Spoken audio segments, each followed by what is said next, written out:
Good morning, everybody. As you're rolling in, you've reached another Cute for Teams, champions using teams effectively. While I think everyone in here so far is repeat visitors, if you didn't know, this is Alphas Hours. You can talk about anything you want. So hopefully you come with some questions, and if you have, you can come off mute or hit up the chat and let us know. We're happy to help. The last couple weeks we've had uh, some content we've been sharing. I don't know that we've got any big time content today, so we're definitely open to hear from you if you've got any questions, thoughts, feedback, anything like that, or anything you want to see demoed or anything like that. In fact, I'm gonna fire up my demo environment here while we're chatting. Let's go here. Yep. All right. So we're here for you. So yeah, if you've got anything, now's your time. Just trying to think of anything new in the world of collaboration and M365 has happened. I know coming up is what has happened is Enterprise Connect. I don't know if many of you keep up with that, but that's where Teams and Teams Phone gets talked about there. In the past, in years past, and I haven't kept up with what happened in the current one, but I remember there's like a collaboration tool of the year or something that gets given there, and Teams back in the day, I think I remember them winning it like twice in a row. And so that's when I started kind of paying attention to that particular conference. I don't know if they still give that award or not, but I think some things got announced there for Teams Phone, things like that. And then upcoming conference, there's I think it's the Microsoft 365.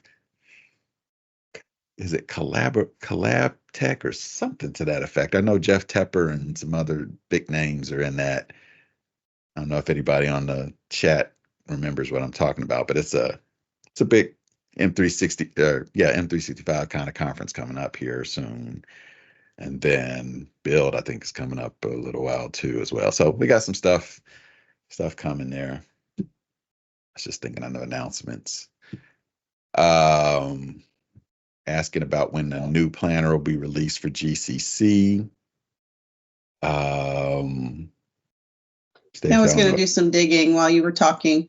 Yeah. And also just want to call out that support for Immersive Reader in Teams is GCC GA now. So that's nice. An update that I received this week, and I'm excited to share that. So Immersive Reader and GCC tenants in Teams is there. Or if you're not seeing it, let us know. But we've been told it's GA. And is that across the board anywhere where Immersive Reader exists? The feature that I was notified on is direct to Teams. Teams supporting Immersive Reader. Okay. Is the announcement I received. Gotcha. And for those that don't we know, have a confirmation from Mike in the audience. We see it, chat and channels. That's great. Gotcha. Good. I was trying to see how I could show that. Oops, chat channels. Where could what's the best place? I mean, so it's there. I don't know if this will be a good example, but yeah, for those that are unfamiliar with Immersive Reader, and an accessibility tool that brings the text into focus, allows you to play and have it read to you if needed, things like that. So so it's great that has hit GCC. Awesome. Let's see here. Okay. I also see what do we need to know about this new setting for Entra ID, Microsoft Teams specific consent settings. See exactly what that is here. Usually this, I tried to put in the Microsoft, the Message Center post. Let's see.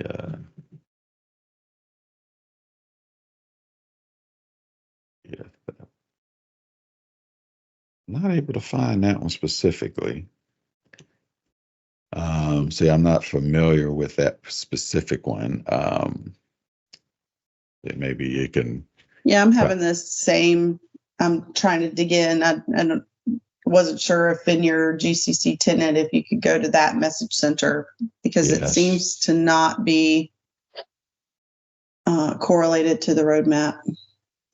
Yeah. This might be it here, but you're right. Let me do a quick check here.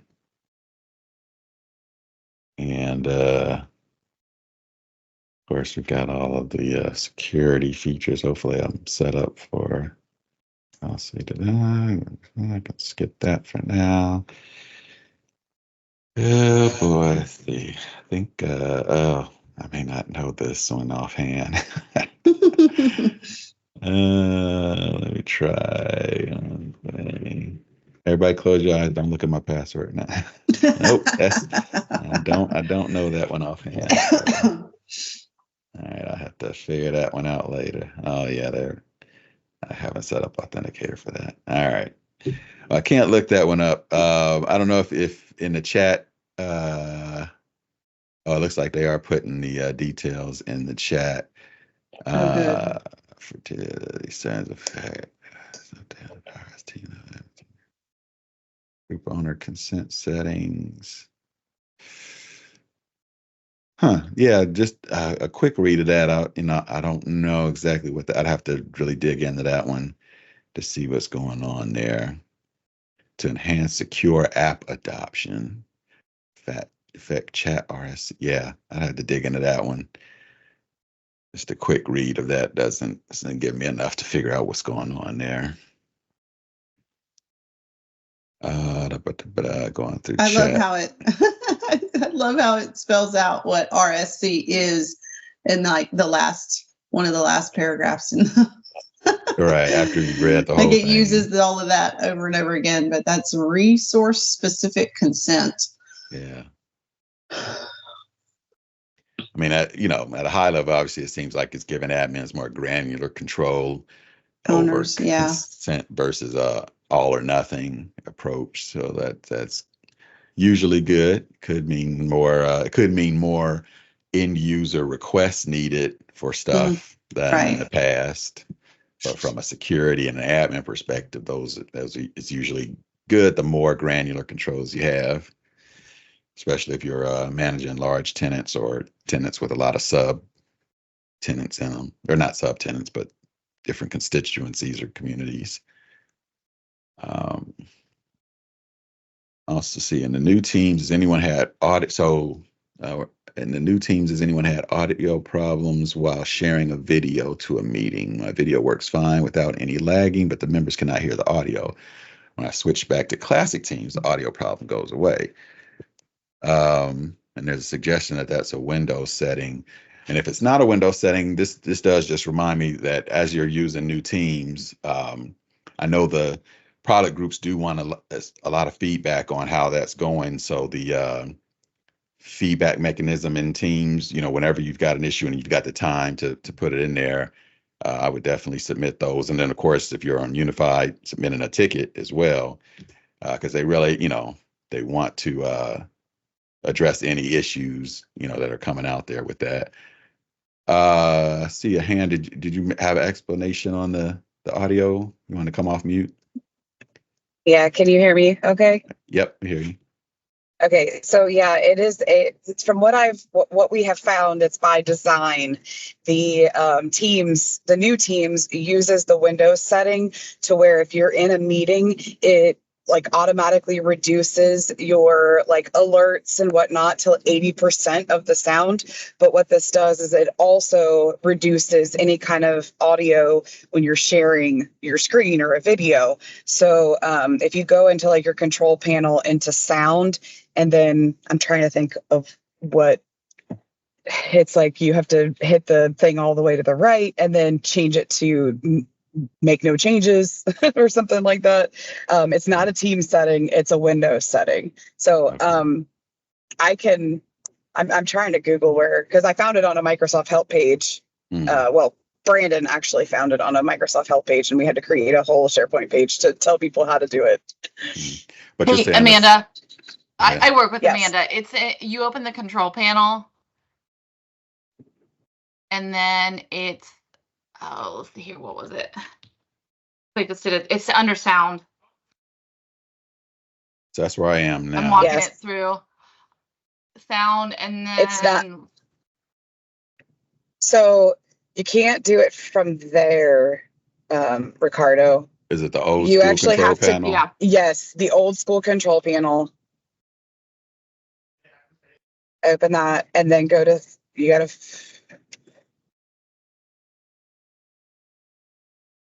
and then sound. Like, go ahead and go into it. And then you gotta click on communication. Yeah. Wow. Up at the right hand. Yep. And then do nothing is the change. Oh, wow. And then apply and then okay. Yeah. We had a lot of people complaining about this with new teams because we have a lot of people that share videos. Yeah. So that, and they said that that's by design, but hopefully they can make it not be that way for when you're sharing a video or something, because that makes no sense to have that. I get having it do that for like Outlook alerts and Windows alerts and that kind of stuff, but actually when you're sharing your screen trying to share a video, it does not make any sense. Yeah. You heard it first here. No.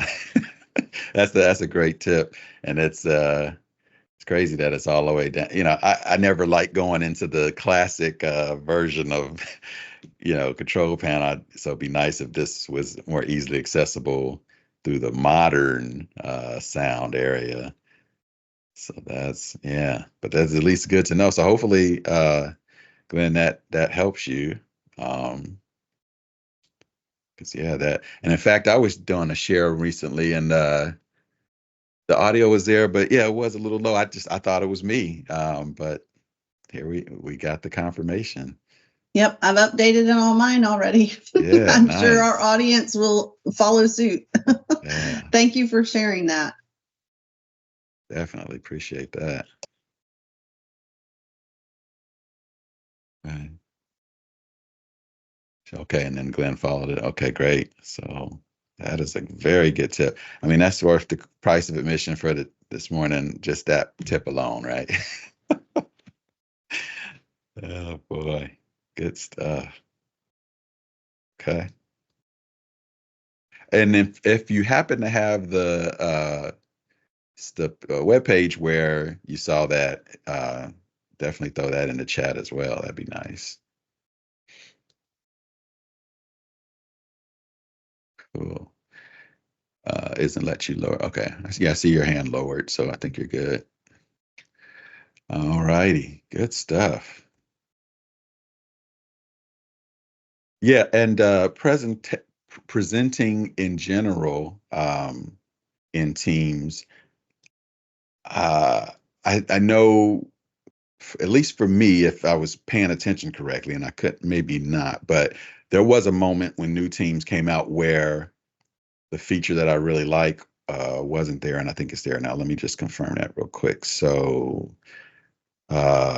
sharing through the taskbar. So if I fire up a meeting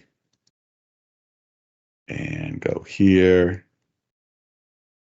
and so certainly you can share with the share button, as always. But I liked coming down here and to share this window. And so I'm glad to see that is working. Again, I feel like there was a quick moment where it was not. And so I don't know if you guys use that feature. I recommend it, especially if you're switching between things, because then it's a lot less jarring than stop sharing and then sharing and finding the window and all that stuff. So I'm glad to see that that's back. And that's assuming it ever left. I felt like it did leave. So so good stuff there. So yeah, if you didn't know about that, then that's another pro tip for sharing is if you're on Windows 11, sharing windows from the taskbar versus starting and stopping. Now, of course, if you are trying to share your entire monitor screen, then same deal there. There is no sharing button for the monitor itself. So, but if it's just a window, consider using the taskbar. Do we have any, by show of maybe a thumbs up or hand raise, any Excel Live users? So that's where you're sharing a spreadsheet that everybody can actually dive into, as opposed to just sharing a copy that people, okay, so I see at least one. Okay. All right. I know that can be a little hairy once you kind of are allowing people to actually touch your content. Same with what is it, a whiteboard, but that's a little more, I mean, that's kind of meant to be touched by design, but sometimes those spreadsheets, I've been in a spreadsheet once with like 8 people in it, and watching all those squares go around the screen, was that was kind of crazy. It kind of gave me a little anxiety. So good stuff. All right. Thanks for the link in the chat regarding the sound level issue. I guess we won't call it an issue, but a design change that we might want to change back. So we got the link in the chat for that. In fact, I'll just for the sake of the recording, I'll go ahead and put that up here.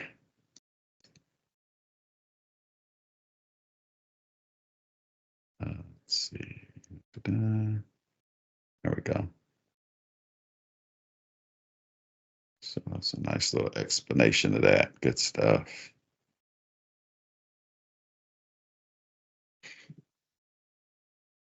All right. Cool. Any other questions or hot tips?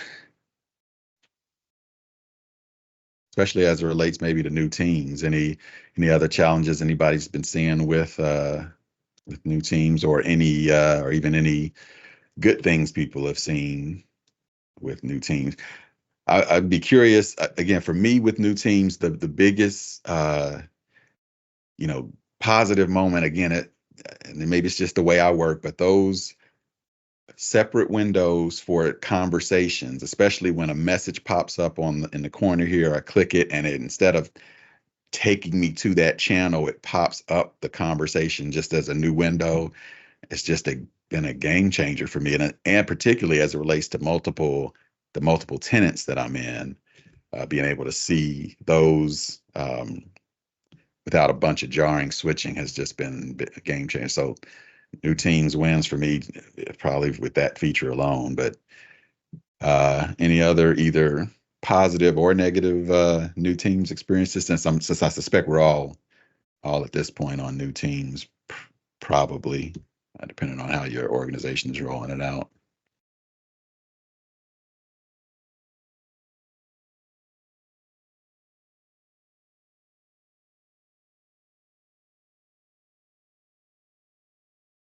I'm also getting used to the People app. As we talked about, the old school drop down from chat is no longer there, but the People app is there. And what I am finding, and I actually confirmed this a couple of days ago because someone asked me about it, this is meant to play nicely with your Outlook people. So a category here, and I don't know if in this tenant it's actually synced up, but categories here, like, let's see, do I have any here? So this tenant is making me a liar, but in my real tenant, the categories here match up with categories in Outlook. And just this week, I started adding some context to a new category in Outlook. It did not immediately appear here, but by the next day, when I went to look again, it was there. So that at least proved to me, while not real time, this is trying to keep in sync with my Outlook. So, and the reason that's important to me is a lot of times it's just easier for me. So the process of putting somebody in a category over in Teams is,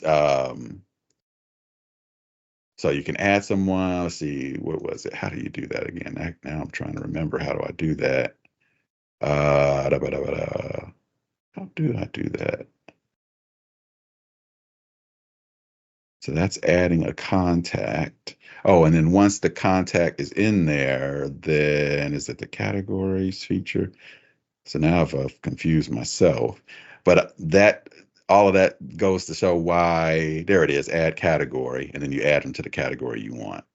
It's a couple more clicks than I would like. And so in Outlook, it's a little more straightforward, especially if the contact's already there, for editing. And actually, is this what I want here? It's not, I don't think that's what I want. But anyway, I like doing it a little better in I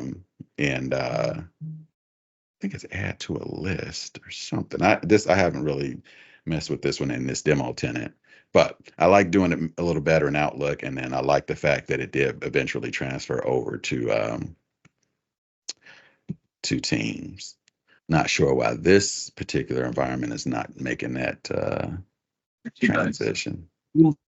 Exited out on accident. Is that? She's not walking the same way that she came from. Are you meant to be? Okay. I came off mute there for a second. That's right there.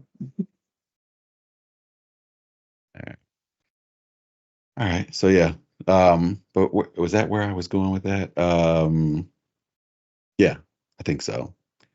People app categories and the connection with Outlook. Good stuff there. I'm gonna ask you a quick question on this for those who do use a lot of these contact lists. One of the things I have been doing and questioning whether it was good practice is, for a given team, I will make a list here for that category for that team and add them all here. And then the goal being, I want to come to one place like here, Project X, and see all the team members and their presence. A lot of times, who's green right now, so I can go talk to them. I realized if that project team is already a team, then I probably could, it's probably as easy to go into something like manage team, and I'm going to see everybody here as well in the same way. So I stopped myself from making a contact list in this particular case, because I was like, well, I got it here. And obviously the one I make could be custom made and could add more people than exist in the team. But that could be a little tip too, if you're looking for a place to see all the team members and in general see their presence. Hopefully you saw what I did there. Manage team, and that should take you here to the members area. So I don't know if anybody else was more on that, or if you're a fanatic for the People app. And then as Stacy's mentioning, you've got tags as well, which could be used to group, and of course is used for that mentioning power as well. So if you're unfamiliar with tags, that's where you can, let's say this District 9 road safety team has 10 people in it, but 3 of them are related to some project that isn't a channel or anything like that, and you want to be able to call out, at project team X or something like that, and it will mention them as if it's a personal mention. So you can kind of make those subgroups within a team. So that's a useful one as well. Yeah, we see that a lot when teams are made of people in different roles, where there could be 100 people in a team. Obviously, there could be way more than that. But let's say there's 100 people in the team and 25 of them are emergency personnel that need to be quickly notified, quickly get that activity notification when something comes through important to them. Then you can tag those 25 emergency related roles and mention them in the channel of a team that has 75 other people, but they will get a specific notification called out to them as members in that tag. I think this checkbox here is new. So creating this tag and a checkbox to basically, I guess, alert the team in the general channel to the creation of that tag. I have not seen that before. Usually my tag creation has been a silent background thing. So I feel like this checkbox is new, which is nice to have that option. And oh, in fact, they even give you this message ahead of time. I created this tag, blah, blah, blah. Just mention it and everyone.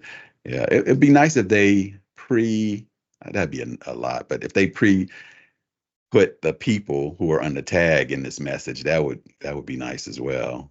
But yeah, this checkbox I think is new. So, but yeah, that's I'm creating a tag here, and I'll go ahead and just create it. In fact, and we can just see how the whole thing works. So there's the tag. If I go to general, it has posted that. And oh, okay, and then they hover over this and they get to see the members. This is nice. This is definitely new. I know this was not there when tags first got put out, so this is nice. Someone can see the creation of the tag, who's in it, and then of course when it's ready to be used, and it's basically at project X, and then say what you want to say, and then those people will get notifications as if I had mentioned them each one of them personally. So nice. Cool. So I learned something new about the tag feature, a new update to the tag feature. Good stuff. So we've had a question in the chat about following a link from a Teams channel post or a Teams chat post, and when that link opens in Edge, there's a Teams panel down the right-hand side, and Melody is seeing a Teams error, at least in this one. Oh no, she's confirmed it's all links that she follows from Teams. Mm-hmm. It worked for a while back, but has not worked for several weeks now. I definitely suggest, particularly because you just confirmed that it's from any link that you follow from Teams, that you open a ticket regarding that, because my initial hunch was perhaps there was, a change of a name or something that might be unique to that team, that one team where you're following links from. But since it seems systemic when you're following a link from a Teams channel and that panel pops open and you're having that error that you can then reproduce, I think especially after a few weeks, it's time to open that ticket. I get it. I know we would love all of these little things to just resolve, but that may need some attention on the back end. Just trying to see if I could recreate that, but doesn't seem to be doing it in mine. Yeah, and mine is healthy in that regard too. So I think it would be worth validating. But yeah, for the sake of all, and it is a nice feature where you open a link, your chat where that link occurred still is on the side if you wanted to kind of continue your conversation while you're in the browser. So that has been I have had it work outside of this environment. I don't know what it takes to make it work here, but once we get it working, I can demo that in a future session. So good stuff. So if this is your first time, or if you're viewing this video for the first time, today was really like the the heart of what this call or meeting is really about. Or again, office hours, just bring in random topics and we kind of go through it together. And sometimes Stacy and I will look smart because we'll have the answer. And then other times we realize we don't have the answer. And then thankfully there's smart people like you on the call that can we can all help each other. So I appreciate everybody chiming in with the tips and whatnot. So good stuff. We're at time here. So glad we can go. Yes, we'll keep these going. I see that question in the chat. So we'll see you in the next couple of weeks. Where for what I think this might be today's is like episode 120.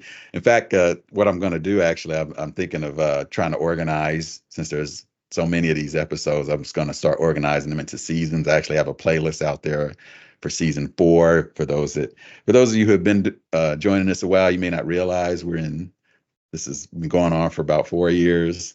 So I'm trying to just put some more organization to all of this content that's now out there. So good stuff. So anybody that has been around for all 4 years, let me know. I need to make you a badge or something. Give you some props there for hanging in with us. All right. So we will check you all next time. Same URL, all that good stuff. And have a great weekend.